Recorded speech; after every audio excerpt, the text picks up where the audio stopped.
এবার মোবাইল রিচার্জের দাম বাড়ায় শুরু হতে পারে আন্দোলন। বর্তমানে জিও, এয়ারটেল, ভোডাফোন তাদের রিচার্জের কিন্তু দাম বাড়িয়ে দিয়েছে। ফলে সাধারণ গরিব খেটে খাওয়া মানুষদের পকেটে অনেকটাই কিন্তু টান পড়েছে। আর সেই জন্যই ইতিমধ্যে কংগ্রেস সহ অন্যান্য একাধিক সংগঠনের তরফ থেকে আন্দোলনের প্রস্তাব আনা হয়েছে, যার ফলে চাপে পড়তে পারে বেসরকারি টেলিকম সংস্থাগুলি। তাহলে কি আবারও আগের মতোই দাম কমে যাবে রিচার্জের? তো এই বিষয়ে নতুন কি আপডেট উঠে এসছে সমস্ত কিছু এক এক করে আপনাদেরকে জানাবো। ভিডিওটা একটু স্কিপ না করে পড়ে দেখুন। আপনি যদি জিও, এয়ারটেল বা ভোডাফোনের সিম কার্ড ব্যবহার করেন বা বিএসএনএল ব্যবহার করেন তাহলে অবশ্যই ভিডিওটা সম্পূর্ণ দেখতে থাকুন। তবে আপনি যদি আমাদের চ্যানেলে নতুন আসেন অবশ্যই চ্যানেলটিকে সাবস্ক্রাইব করে পাশের বেল আইকনটিকে অন করে রাখবেন এই ধরনের গুরুত্বপূর্ণ ভিডিও সবার আগে পাওয়ার জন্য। ফেসবুক থেকে দেখলে পেজটা ফলো করতে ভুলবেন না। তো চলুন বন্ধুরা, ভিডিও শুরু করা যাক। তো দেখুন বন্ধুরা, বলা হয়েছে মোবাইলেও মূল্যবৃদ্ধি, ভোট মিটতেই 30% লাভ রিচার্জে। তো বুঝতেই পারছেন ইতিমধ্যে কিন্তু এয়ারটেল, ভোডাফোন, জিও তাদের রিচার্জের দাম বাড়িয়ে দিয়েছে। তবে আগের মতো কি আবারও রিচার্জের দাম কমবে? দেখুন, এখানে বলা হয়েছে মোদি জামানায় মূল্যবৃদ্ধির 16 কলা পূর্ণ করল মোবাইল পরিষেবার খরচ। ভোট মিটতেই টান পড়ল মধ্য নিম্নবিত্ত ভারতবাসীর পকেটে। এক লাফে কম বেশি 30% বেড়ে গিয়েছে মোবাইল রিচার্জের খরচ। ডাল, আটা, আলু, পেঁয়াজ, টমেটো জাতীয় নিত্য পণ্যের মতোই মোবাইল এখন সিংহভাগ ভারতবাসীর কাছে অত্যন্ত জরুরি। ব্যাংক, আধার বা যে কোনো সরকারি পরিষেবা এখন মোবাইলে আসা ওটিপি দেখাতেই হবে। অর্থাৎ যে কোনো সরকারি পরিষেবার সুবিধা পেতে গেলে মোবাইলে যে ওটিপি আসে সেগুলো কিন্তু লাগেই বা সেগুলো দেখাতে হবে। গত 3রা জুলাই থেকেই অগ্নিমূল্য কার্যকর হয়েছে, যদিও তার আঁচ আগেই টের পেয়েছে আমজনতা।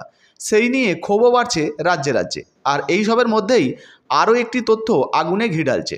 জানা যাচ্ছে শুধু জিও, এয়ারটেল এবং ভোডাফোন এই 3টি বেসরকারি কোম্পানি তাদের গ্রাহকদের পকেট থেকেই সংস্থাগুলির বছরে বাড়তি আয় হবে 35,000 কোটি টাকা। তো বুঝতে পারছেন, শুধুমাত্র জিও, এয়ারটেল এবং ভোডাফোন এই 3টে কোম্পানি গ্রাহকদের উপর থেকে এক বছরে 35,000 কোটি টাকা লাভ করবে। সঠিক হিসাব ধরলে অঙ্কটা 34,824 কোটি টাকা। কেউ কেউ অবশ্য সরকারি মোবাইল পরিষেবা বিএসএনএলে বা এমটিএনএলে ইতিমধ্যে কিন্তু ফিরে যাওয়ার জন্য চেষ্টা চালাচ্ছে। অনেকেই কিন্তু পোর্টও করে নিয়েছে। আপনারা ইতিমধ্যে বিএসএনএল ব্যবহার করতে ইচ্ছুক কিনা অবশ্যই নিজের কমেন্ট বক্সে কমেন্ট করে জানাবেন। কারণ ইতিমধ্যে কিন্তু বিএসএনএলের তরফ থেকে কম খরচে অনেক বেশি সুবিধা দেওয়া হচ্ছে, যার ভিডিও কিন্তু আগেই আপনাদেরকে বানিয়ে দিয়েছি। এবার দেখুন, বলা হয়েছে তবে তার নেটওয়ার্ক সন্তোষজনক না হওয়ায় আর এক টানাপোড়েন তৈরি হয়েছে। অর্থাৎ বিএসএনএলের নেটওয়ার্ক তেমন একটা জোরদার নয়, সেই জন্যই কিন্তু আরও একটা টানাপোড়েন তৈরি হয়ে গেছে। তবে আপনাদেরকে জানিয়ে দিই, বিএসএনএল কিন্তু তাদের নেটওয়ার্কের উন্নতির জন্য কাজ শুরু করেছে। ইতিমধ্যে টাটাও সঙ্গে যুক্ত হয়েছে। খুব শীঘ্রই হয়তো প্রত্যেক এলাকায় 4G টাওয়ার পৌঁছে যেতে পারে। এবার দেখুন, বলা হয়েছে ক্রুদ্ধ আমজনতা প্রশ্ন তুলছে, সব পরিকাঠামো থাকা সত্ত্বেও কেন বিএসএনএলকে যুগের সঙ্গে পাল্লা দেওয়ার মতো অবস্থায় নিয়ে যায়নি সরকার? বিকাশ কি শুধু বেসরকারি সংস্থার? আমজনতার এই প্রশ্নই রাজনীতির দরবারে এনে ফেলেছে কংগ্রেস। অবিলম্বে মোবাইল খরচ না কমালে আন্দোলনে যাওয়ার হুমকিও দিয়েছে শ্রমিক সংগঠনগুলি। তো বুঝতে পারছেন ইতিমধ্যে কংগ্রেস কিন্তু বিরোধিতা করতে শুরু করে দিয়েছে। বলা হয়েছে দেখুন, অবিলম্বে মোবাইল খরচ না কমলে আন্দোলনে যাওয়ার হুমকি দিয়েছে শ্রমিক সংগঠনগুলিও। কত সংখ্যক ভারতীয় এই আকাশছোঁয়া মূল্যে ধাক্কা খেয়েছেন? দেখুন, বলা হয়েছে ট্রায়ের সাম্প্রতিক রিপোর্ট বলছে গোটা দেশে মোবাইল ফোন ব্যবহারকারীর সংখ্যা 119 কোটি। এর মধ্যে সবথেকে বেশি যদি গ্রাহক সংখ্যা থেকে থাকে সেটা কিন্তু মুকেশ আম্বানির জিও সংস্থার কাছে রয়েছে, যাদের গ্রাহক সংখ্যা 47 কোটিরও বেশি। তারপরেই ভারতী এয়ারটেল 39 কোটি, ভোডাফোনের গ্রাহক সংখ্যা 22 কোটি 37 লক্ষ। এই 3টি কোম্পানির দখলেই বাজারের 91.13% ইতিমধ্যে রয়েছে। সরকারি সংস্থা বিএসএনএল এবং এমটিএনএল দুটি মিলিয়ে মোট গ্রাহক সংখ্যা 10 কোটি 22 লক্ষ। মোট মোবাইল পরিষেবা ব্যবহারকারীর মাত্র 8.59%ই ইতিমধ্যে সরকারি পরিষেবা বা বিএসএনএল ব্যবহার করছে। অর্থাৎ প্রায় 109 কোটি মানুষকে জুলাই থেকেই ইতিমধ্যে এই বাড়তি খরচ গুনতে হচ্ছে। কংগ্রেসের অভিযোগ, গোটা বিষয়টা বেসরকারি সংস্থাগুলিকে বাজার দখলের সুযোগ করে দেওয়া ছাড়া আর কিছুই নয়। কংগ্রেস মুখপাত্র তথা রাজ্যসভার সাংসদ রণদীপ সিং সুরজেওয়ালা শুক্রবার বলেছেন, এই 3 কোম্পানির গ্রাহক সংখ্যাই 109 কোটি।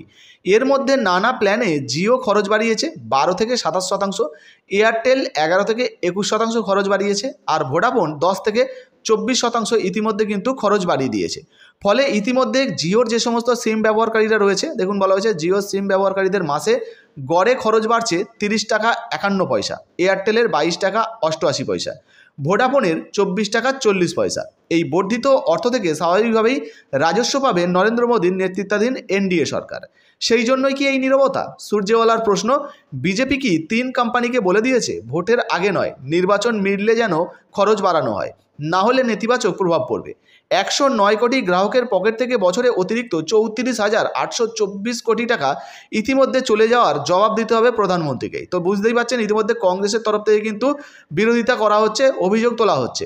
এই বৃদ্ধির প্রতিবাদে কেন্দ্রীয় যোগাযোগ মন্ত্রী জ্যোতিরাদিত্য সিন্ধিয়াকে ইতিমধ্যেই কড়া চিঠি পাঠিয়েছে সিটু সহ দেশের সর্বভারতীয় শ্রমিক সংগঠনগুলি। অবিলম্বে দাম কমানোর দাবি করছে তারা। বলা হয়েছে সরকার যদি ব্যবস্থা না নেয় বৃহত্তর আন্দোলন হবে।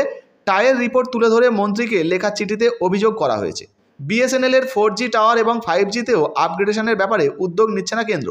সরকার সংস্থাকে পঙ্গু করে কার স্বার্থে বেসরকারি হাতে কার্যত পরিষেবার ভার তুলে দেওয়া হচ্ছে।